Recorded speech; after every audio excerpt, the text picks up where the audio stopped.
오늘 우리 본 말씀을 가지고 율법 대 율법주의라는 제목으로 말씀을 함께 나누겠습니다.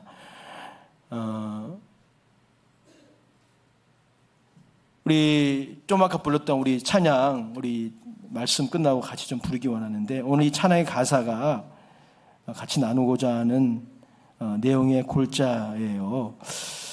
마태복음은 누가 기록했을까요? 아동박사들 누가 기록했을까? 마태가 기록을 했죠.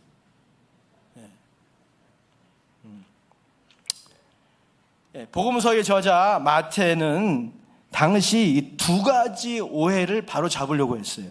하나는 이 바울이 전한 복음, 그러니까 예수님을 믿으면 은혜로 구원을 받는다는 이 구원론을 사람들이 잘못 이해해가지고 예수님을 믿고 구원받으면 율법은 필요 없다, 어떤 도덕적인 기준 같은 것은 필요 없다라고 가르치는 사람들이 있었어요. 그들을 마태는 지금 상대하고 있는 것 같아요. 또 반면에 이제 반대 극단인데, 그 마태는 그들의 공동체 안에 예수님이 성취하신 새로운 시대가 되었는데도, 예수님이 이 땅에 오셨는데도 그 예수님의 율법에 대한 해석들을 받아들이지 못하는 사람들이 있었어요. 예수님은 유대인들이 알고 있는 그 율법에 대해서 아주 혁신적인 해석을 하셨거든요. 그 해석을 받아들이지 못하고 그저 그 외면적인 문자적인 순종에만 머물러 있는 그런 유대 그리스도인들이 있었어요. 유대인인데 그리스도인이에요. 근데 아직도 유대인의 그 전통, 바리새인과 서기관들의 그 전통에서 벗어나지 못하는 그러한 사람들을 마태는 지금 상대하고 있었습니다. 사실 이 문제는 오늘날도 반복되는 문제예요. 오늘날 많은 사람들이 예수님이 오셔서 그리스도인들이 추구해야 할 의의 수준을, 도덕적인 수준을 하향 평준화해 주셨다고 생각합니다.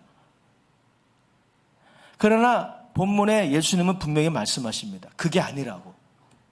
내가 그것을 위해서 이 땅에 오지 않았다고. 예수님이 그 오해를 바로잡아 주셔요. 17절 말씀 다 같이 읽어요. 17절 시작.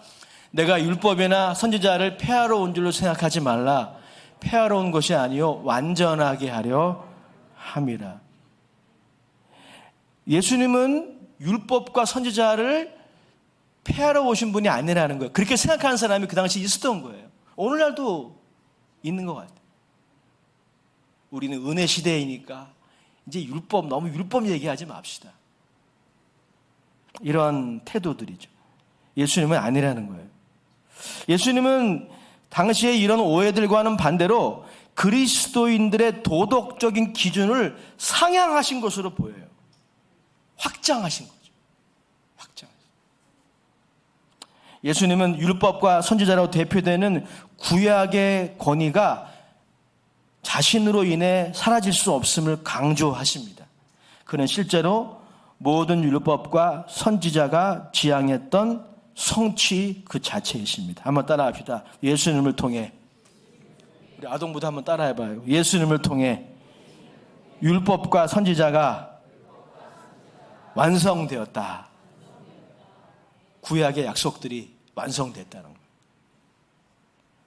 지금 오늘 우리 같이 나누려고 하는 부분이 바로 이 부분입니다. 우리는 예수님을 통해 율법을 진정한 의미에서 지키는 자들이 되는 거예요. 그러니까 외면적인 순종만이 아니라 그 문자적인 외면적인 순종에 자꾸 얽매이게 되면 형식적인 순종이 되게 되고, 그러면 자꾸 그 문자적인 순종에 자꾸 연연하게 되는 거예요. 율법을 진정한 의미에서 지키는 것이 뭔지 오늘 예수님은 우리에게 말씀하고 있는 거예요. 그래서 마태복음의 저자 마태는 본문에서 두 가지 중요한 주제를 우리에게 제시하는데, 첫 번째는 뭐냐면 17절에서 19절에서 보듯이 율법이 여전히 중요하다는 거예요. 이 말씀을 예수님 하십니다.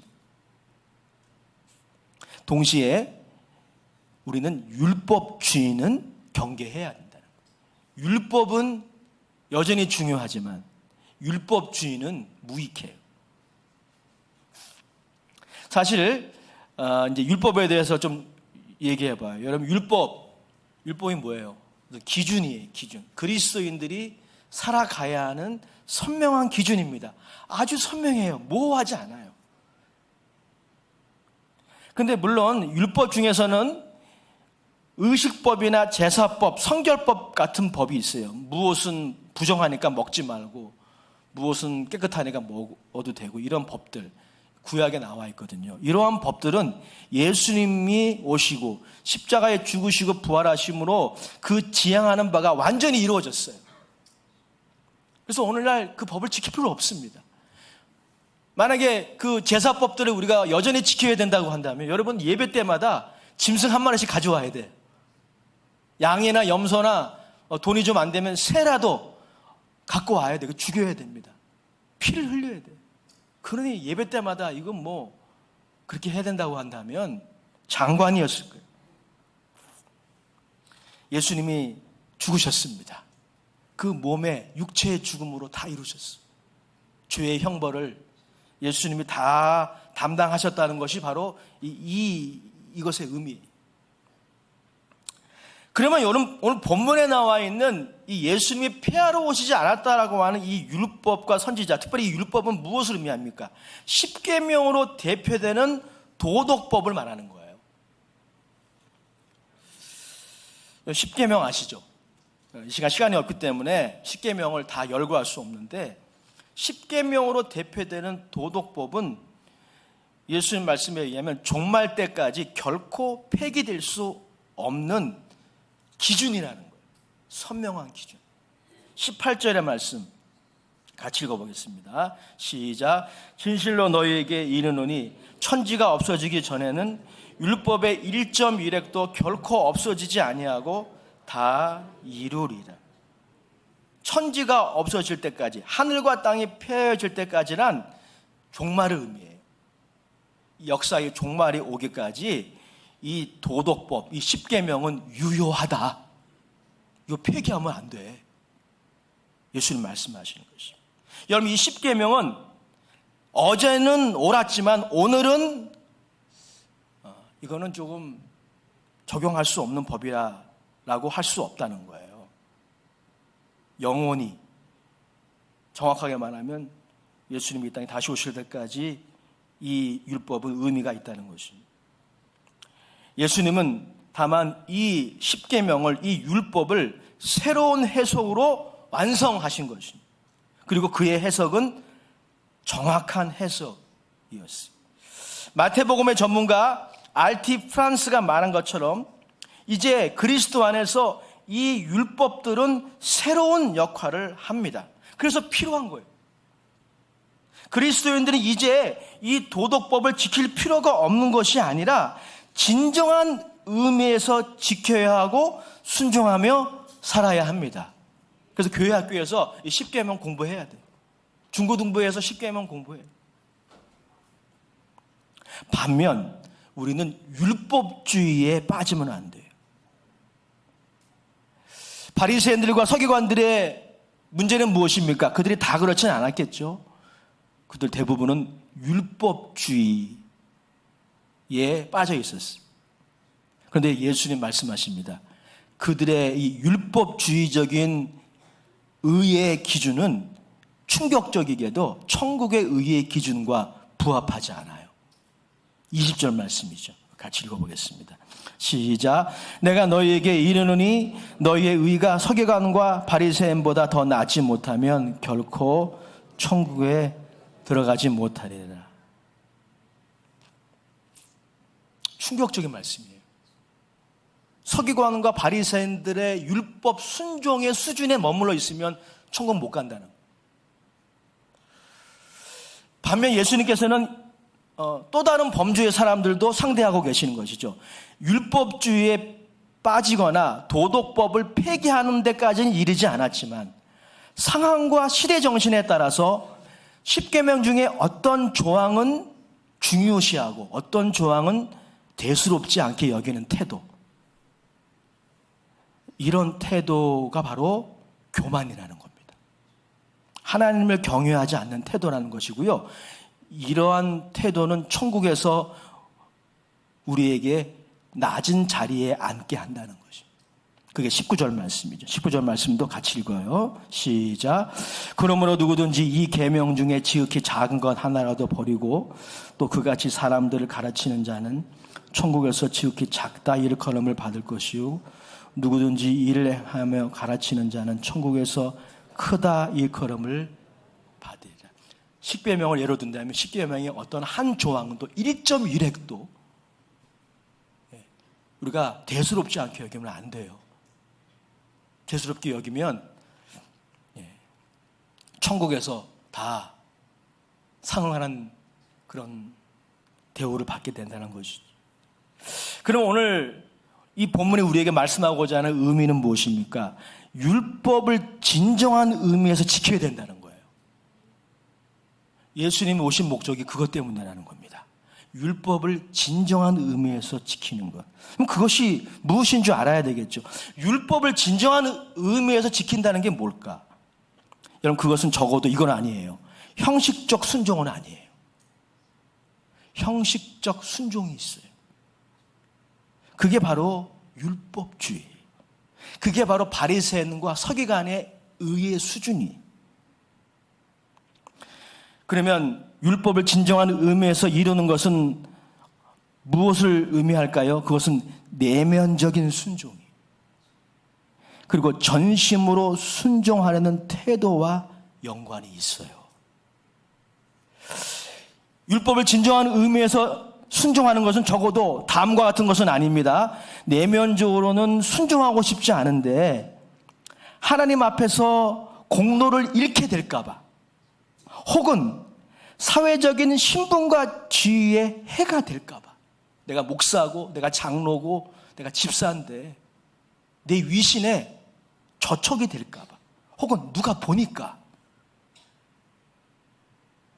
이것이 동기가 되어 하는 순종, 이 순종은 율법을 진정한 의미에서 순종하는 것과 거리가 멀어요.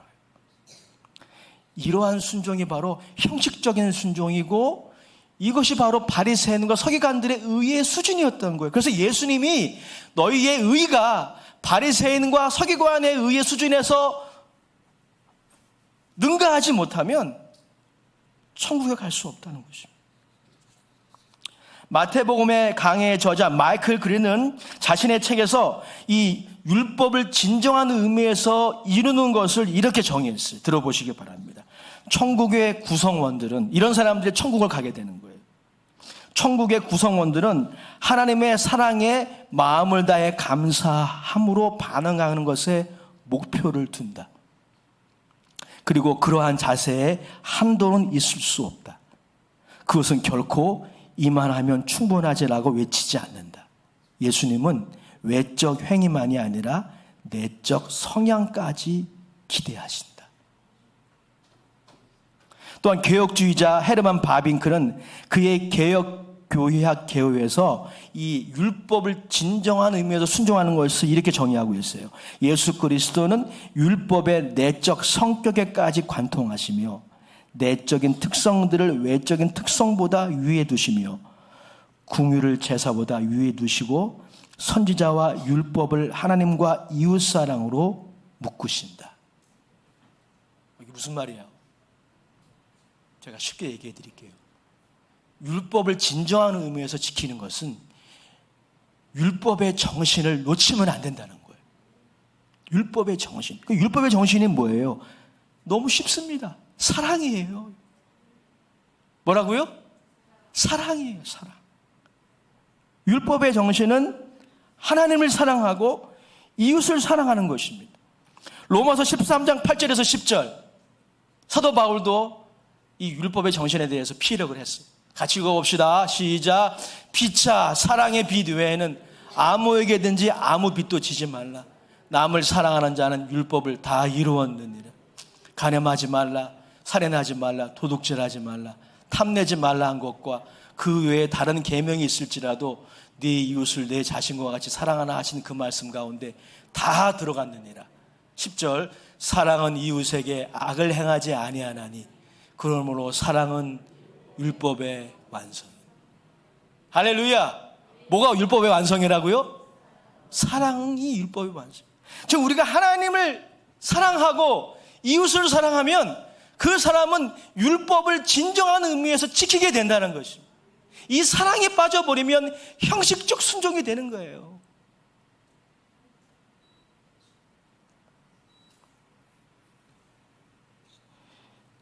그러한 의미에서 우리가 사랑이라는 것을 잘 이해하면 율법을 진정한 의미에서 이루는 것이 무엇인지 조금 이해하는 데 도움이 됩니다. 여러분, 사랑의 특징이 있어요. 우리가 어떤 대상을 사랑하든 어떠한 사람을 사랑하든 사랑에는요 대충이 없습니다. 그죠? 그래서 예수님이 우리에게 제시한 기준이 높은 거예요. 사랑하면 도달합니다. 사랑하지 않으면 불가능한 기준이에요. 근데 사랑이라는 게 그렇잖아요. 대충이 없어요. 대충 사랑할 수가 없어요. 사랑은 자발적이며 최선을 다합니다. 그게 사랑의 특징 아닙니까? 여러분들이 다 이건 인정할 거예요. 상식적으로도. 사랑하는데 형식적일 수 없습니다. 또한 사랑으로 하면요, 우리가 어떤 계명이든지 어떤 율법이든지 사랑으로 순종을 하면 그 계명과 그 율법을 순종하지 않는 주변 사람들 때문에 지나치게 열받지 않아요. 내가 좋아서 하는 건데, 내가 사랑해서 하는 건데, 그 계명과 율법을 지키지 않는 사람들을 보고 그렇게 판단하지 않아요. 자유함이 있는 거예요. 여러분, 사랑에는 자유함이 있어요. 이 자유함을 누리시길 축복합니다. 예수님이 이것을 주려고 오신 거예요. 율법을 폐하러 오신 것이 아니라 그 기준을 하향 평준화하러 오신 것이 아니라 그 높은 기준, 우리 힘으로 도달할 수 없지만은 우리가 하나님을 사랑할 때, 이웃을 사랑할 때 자유함 가운데 이루어지는 거예요.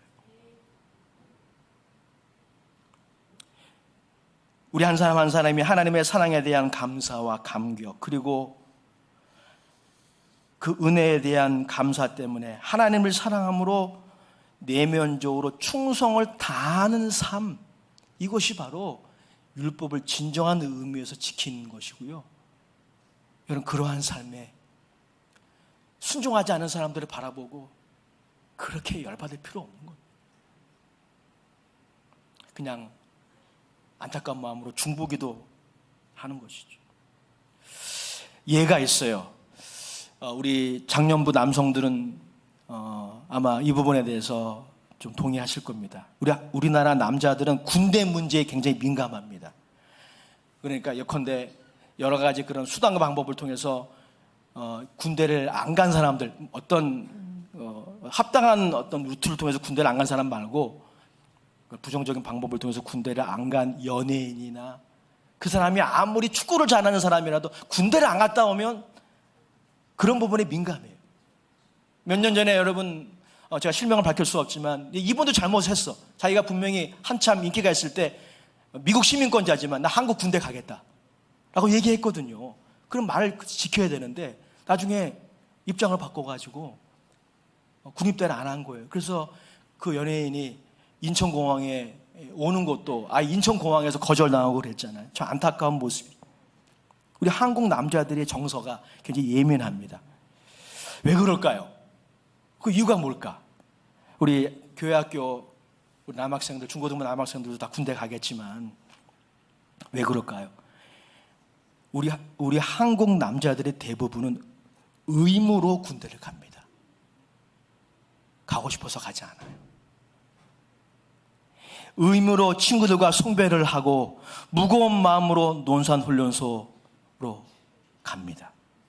저는 개인적으로 다시 태어나 누군가가 나에게 억대의 돈을 주어도 논산훈련소로 다시 가고 싶지 않아요. 한 10억 이상을 주면 모를까.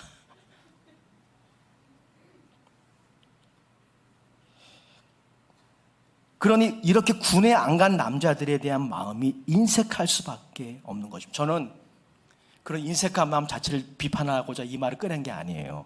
이해가 됩니다. 얼마나 고생을 많이 합니까?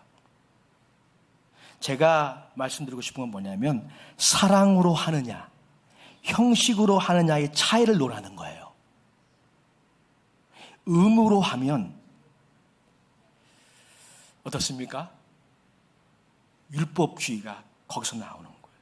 그러나 사랑으로 하면 하나님을 향한 내면적인 충성과 감사의 그 태도, 사랑에 누락된 그저 천국에 가기 위해 하는 외면적이고 문자적인 순종은 하나님의 의의 기준에 턱없이 부족할 뿐 아니라 이웃을 향한 강압적이고 고답적인 율법주의를 만들어낼 수밖에 없어요. 그래서 예수님은 율법주의를 비판하셨어요. 마태복음 23장 3절 4절이 대표적인 말씀이죠. 같이 읽어보겠습니다. 시작. 그러므로 무엇이든지 그들이 말하는 바는 행하고 지키되 그들이 하는 행위는 본받지 말라. 그들은 말만 하고 행하지 아니하며 또 무거운 짐을 묶고 사람의 어깨에 지우되 자기는 이것을 한 손가락으로도 움직이려 하지 아니하며. 지금 예수님이 누구를 대상으로 하고 있는 거예요? 서기관과 바리새인들을 대상으로 하고 있는 거예요. 그들의 문제가 뭡니까? 그들이 순종을 안 한 것이 아닙니다. 그 누구보다도 율법을 잘 지킨다라고 스스로 자부했고 사람들에게 그렇게 인정받았던 사람들이에요. 근데 예수님의 관점에서 보면 그들이 중요한 것을 놓쳐버렸어요. 그게 뭡니까? 사랑이에요. 하나님을 향한 사랑, 이웃을 향한 사랑을 놓쳐버린 그들의 모습을 다른 사람들은 못 보는데 예수님은 보십니다. 여러분들이 이 중요한 율법의 정신을 놓쳤느냐 놓치지 않았느냐 사람은 몰라요. 왜? 사람들은 다 외모만 보니까. 여러분들이 예배드리는 모습, 찬양하는 모습, 설교하는 모습 그것만 보니까 아 저분 하나님 사랑하나 보다. 주님은 아셔요. 주님은 아십니다.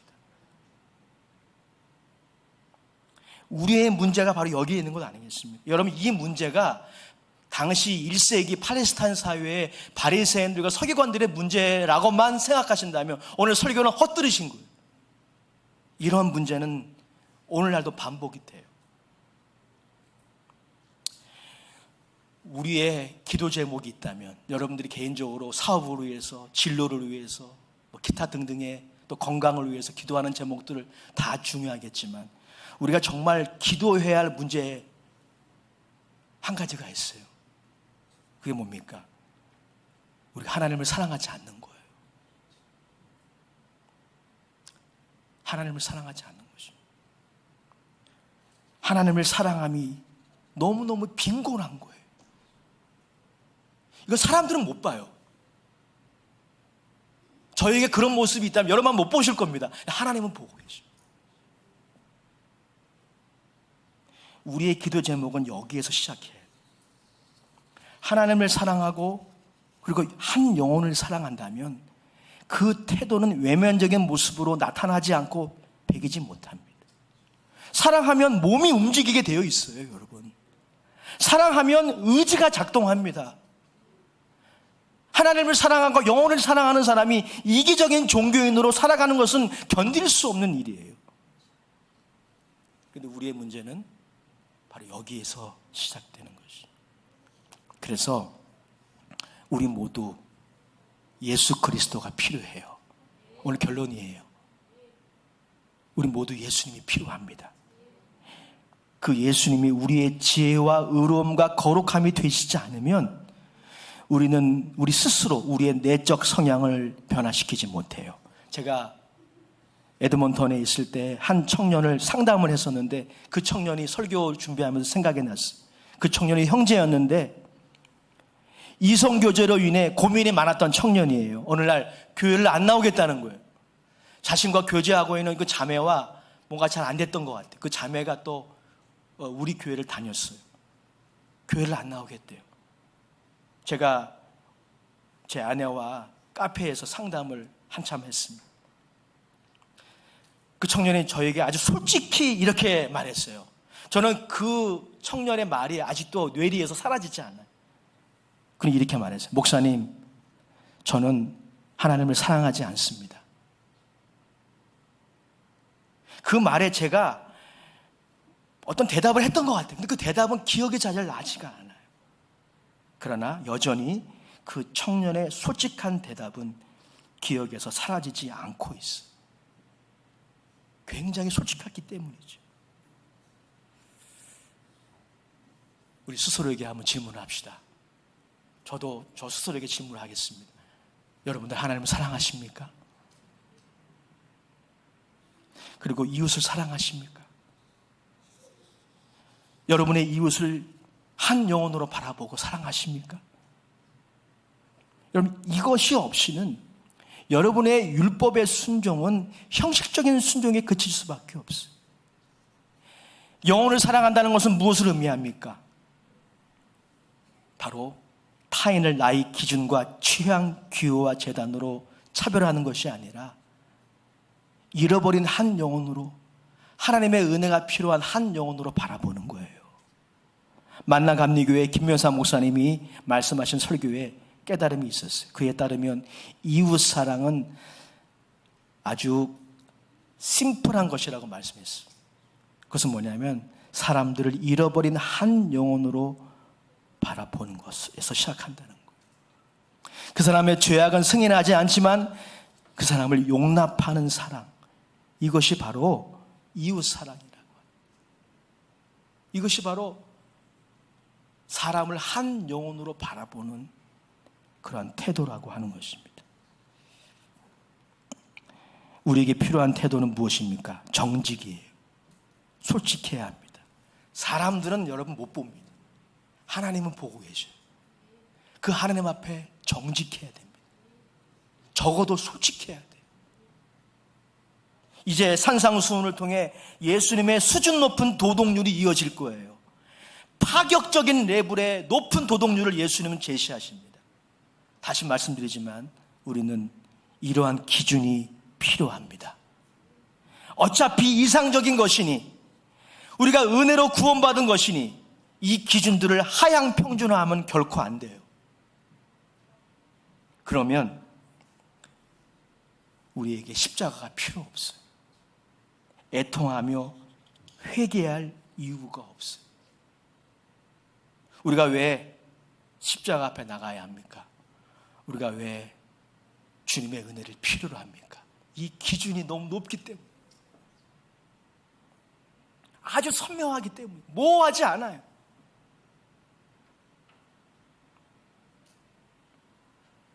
만약에 우리가 이 기준을 폐기해버리고 하향 평준화하면 우리들은 값싼 은혜를 추구하는 신앙인이 되는 거죠. 우리는 값싼 믿음을 추구하는 신앙인이 돼요. 우리는 믿음 좋은 신앙인이 아니라 이기적인 종교인으로 남게 되는 거예요. 사랑하는 여러분, 예수님이 끌어올리신 이 도덕 기준을 통해 우리 한 사람 한 사람이 주님 앞에 솔직했으면 좋겠습니다. 나는 과연 하나님을 사랑하는가? 나는 이웃을 한 영혼으로 사랑하는가? 이 대답을 스스로에게 던졌을 때 그렇지 않다면 주님 앞에 솔직해야 합니다. 사랑하는 여러분, 예수님의 십자가의 은혜가 아니면 우리 한 사람 한 사람은 터진 웅덩이에 불과해요. 터진 웅덩이는 아무리 거기에 무언가를 넣어도 의미가 없어요. 예수님의 십자가의 은혜가 아니면 우리는 이러한 터진 웅덩이를 껴안고 생수를 구하는 비참한 존재가 되는 거예요. 항상 목말라요. 참 신기하지 않습니까? 하나님은 아들을 아끼지 않고 우리를 사랑하신다고 하는데, 그게 성경에 나와 있잖아요. 근데 우리는 사랑에 목말라 하고 있어요. 이게 무슨 딜레마입니까? 우리가 언제부턴가 기준을 낮춰버린 거죠. 율법을 폐기해버린 거예요. 무엇보다 우리가 하나님 앞에 솔직하지 않은 것이죠. 자기 스스로를 속이고 있는 것이죠. 오늘 이 시간 스스로에게 이 질문을 하고 이 질문에 대답하는 것이 오늘 천국이 우리에게 제시하는 의의 기준에 이르는 길임을 우리는 기억해야 합니다. 오늘 이것을 깨달았을 때 우리가 다시 한번 천부여 의지 없어서 손들고 갑니다라고 하는 그 찬양을 부르게 되는 거예요. 여러분, 이 찬양은 예수님을 안 믿는 사람들만 부르는 찬양이 아니에요. 오늘 우리 모든 성도들이 신앙생활을 30년, 40년 그 이상으로 한 모든 성도들이 스스로에게 이 질문을 하고, 나는 하나님을 사랑하는가? 마음을 다해, 뜻을 다해, 성품을 다해 하나님을 사랑하는가? 그리고 이웃을 사랑하는가? 이 질문에 솔직한 대답을 하는 사람들이 부르게 되는 찬양이 바로 이거예요. 천부여 의지 없어서 손들고 옵니다. 찬송가 500장에 나와 있는 그 찬양의 가사가 바로 우리의 찬양이 되어야 합니다.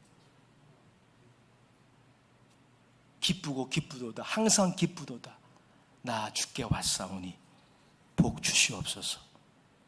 하나님, 우리에게 그 복을 주시기 원합니다. 오늘 사랑하는 교한 종들, 하나님이 우리에게 주시는 최고의 복, 예수 그리스도를 통하여 다시 이 율법의 정신을 회복하고 형식적인 순종에 머무르는 것이 아니라 오늘 하나님을 사랑함으로, 자원함으로 순종하는 이 순종의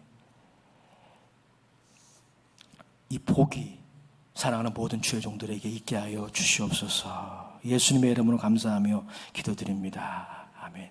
우리 좀 전에 불렀던 복음성가 사랑해요